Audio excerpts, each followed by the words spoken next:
जय हिंद दोस्तों। आपका यूट्यूब चैनल जिज्ञासा एजुकेशन स्टडी पॉइंट ऑफिशियल में स्वागत है।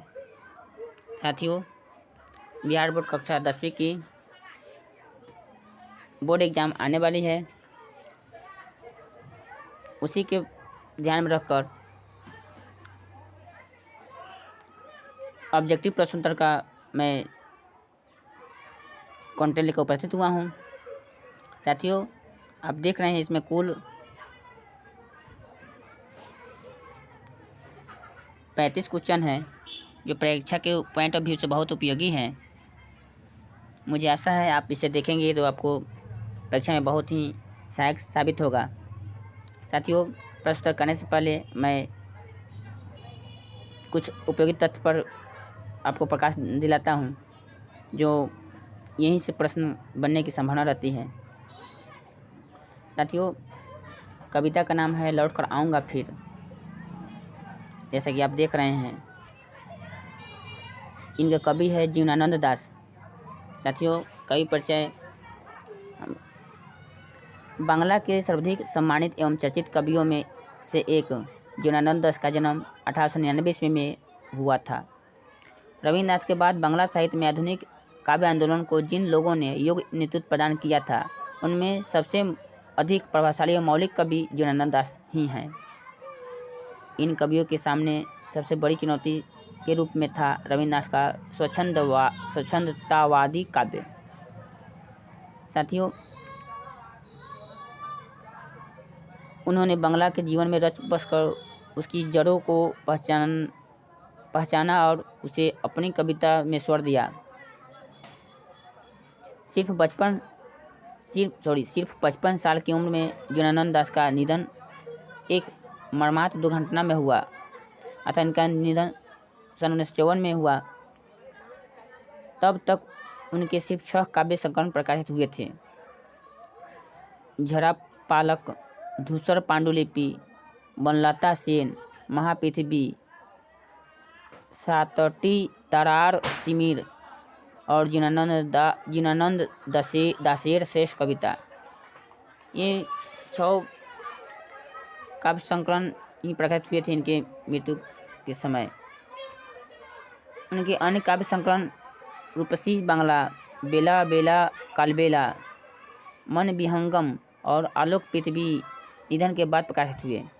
उनके निधन के बाद लगभग 100 कहानियाँ और 13 उपन्यास भी प्रकाशित किए गए।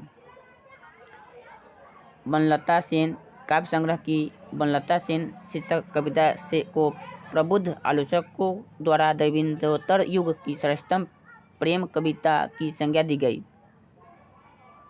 वस्तुतः यह कविता बहुआयामी भाव व्यंजना का उत्कृष्ट उदाहरण है।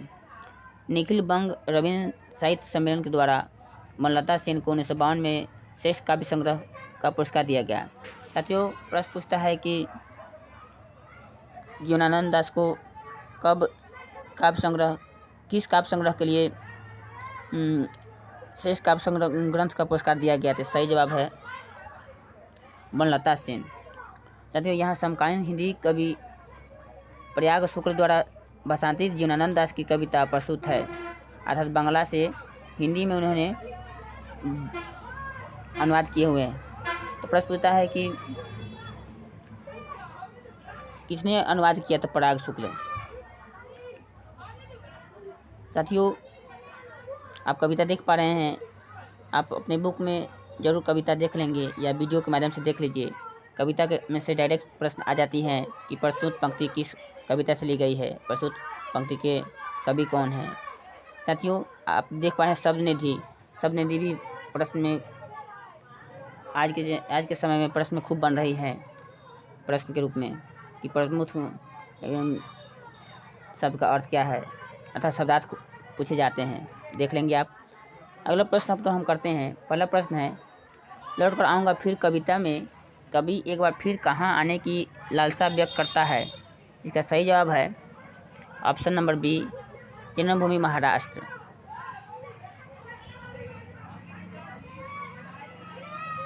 अगला प्रश्न है, जीवनानंद दास किस भाषा के रचनाकार हैं। सही जवाब ऑप्शन नंबर सी, बांग्ला।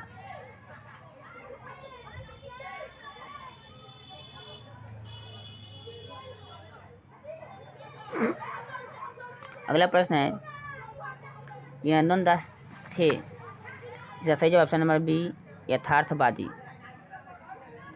अगला प्रश्न है 4 जरा पालक किनकी रचना है, इसका सही जवाब ऑप्शन नंबर बी जनार्दन दास। अगला प्रश्न 5 जनार्दन दास की रचना है, इसका सही जवाब ऑप्शन नंबर ए जरा पालक।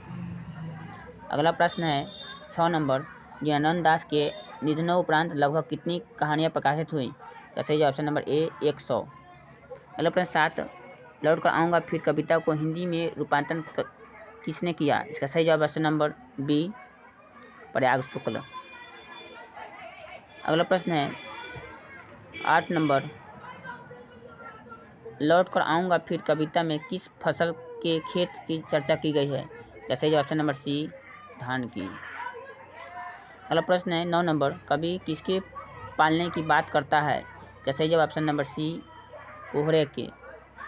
अगले प्रश्न 10 शाम की हवा के साथ किस पक्षी के उड़ने की कल्पना की गई है, इसका सही जवाब ऑप्शन नंबर डी उल्लू। अगला प्रश्न है 11 उल्लू की बोली किस पेड़ पर सुनने की बात कवि ने कही है, इसका सही जवाब ऑप्शन नंबर बी कपास के। अगला प्रश्न है 12 नंबर घसीली जमीन पर बच्चा क्या फेंकेगा, इसका सही जवाब है ऑप्शन नंबर बी चावल। अगला प्रश्न है लौट कर आऊँगा फिर कविता में चर्चित रूपसा क्या है, इसका सही जवाब है ऑप्शन नंबर डी नदी। अगला प्रश्न है 14 रंगीन बादलों के बीच कौन लौटते होंगे, इसका सही जवाब ऑप्शन नंबर सी सारस। अगला प्रश्न है 15 कभी क्या बनकर तैरते रहने की कामना करते हैं, इसका सही जवाब ऑप्शन नंबर बी हंस। अगला प्रश्न है 16 जनार्दन दास किस भाषा के कवि हैं, इसका सही ऑप्शन नंबर सी बांग्ला। अगला प्रश्न है 17 इनमें से कौन सी कृति जनार्दन दास की नहीं है, इसका सही ऑप्शन नंबर डी भूमिजा। प्रश्न पूछेगा इनमें से। अगला प्रश्न है पाठ्य पुस्तक में संकलित जनार्दन दास की कविता का हिंदी में अनुवाद किसने किया, इसका सही जवाब ऑप्शन नंबर ए प्रयाग शुक्ल। अगला प्रश्न 19 सात टी तरार तिमिर किसकी कृति है, इसका सही जवाब ऑप्शन नंबर बी जनार्दन दास।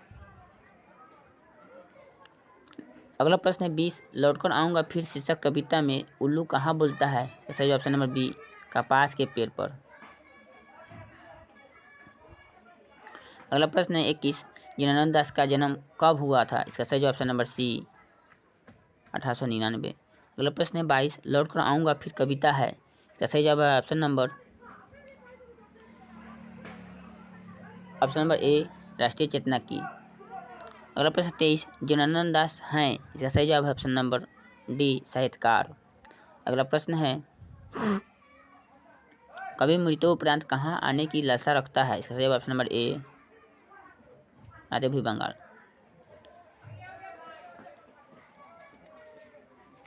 साथियों भेरी सॉरी 1 नंबर के प्रश्न का उत्तर होगा option number option number D मातृभूमि बंगाल, जो मैंने गलती से ऑप्शन नंबर बी बता दिया महाराष्ट्र, इसके लिए भेरी सॉरी।